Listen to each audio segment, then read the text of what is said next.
Stranded naman ang maraming pasahero at motoristang biyaheng pa Nueva Ecija. Dahil po yan sa tindi ng baha sa bayan ng La Paz sa Tarlac. At yan naman po ang live na tinututukan ni Athena Imperial. Athena.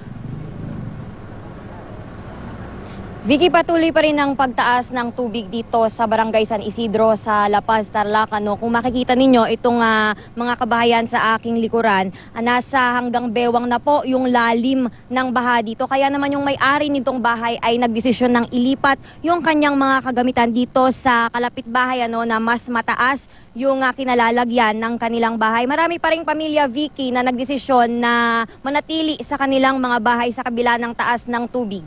Narito ang kabuuan ng report.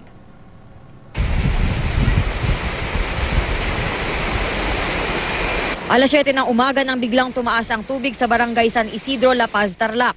Umabot ng hanggang balakang baha sa ibang mabababang lugar.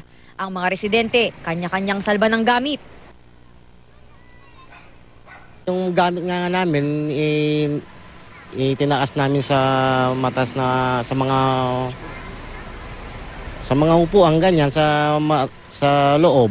Ang iba sakay ng mga kuliglig at tricycle, tuluyan ng lumikas sa kanilang mga bahay. May mga nagsagip din ng kanilang alagang hayop.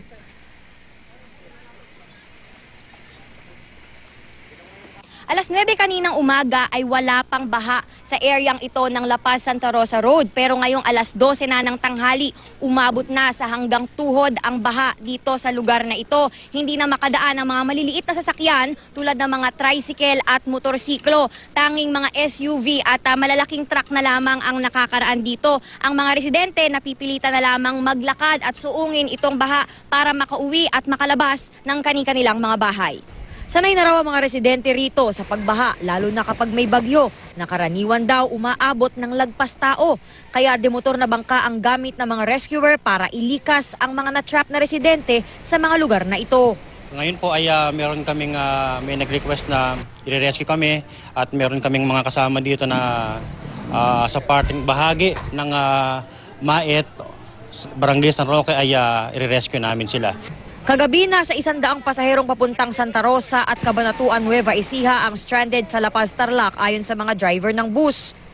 Hindi na kasi madaanan ng Barangay Rahal Centro sa Santa Rosa, Nueva Ecija dahil sa lakas ng pagragasa at pagtaas ng tubig.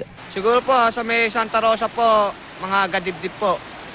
Dito po kasi po itong Rahal, kataasan na po talaga. Dati po hindi inaabot talaga ito ng bagyo. Ngayon lang po talaga inaabot uli. Ang mga pasahero nag-aalala raw sa pamilya kaya nagpasyang bumiyahe pa Nueva Ecija galing Maynila. Kahit na walang kasiguraduhang makararating sila sa bayan ng Santa Rosa at Cabanatuan, pagsapit ng alas 9 ng umaga, nagbaka sakali na ang mga bus at tinawid na ang baha sa La Paz, Tarlac.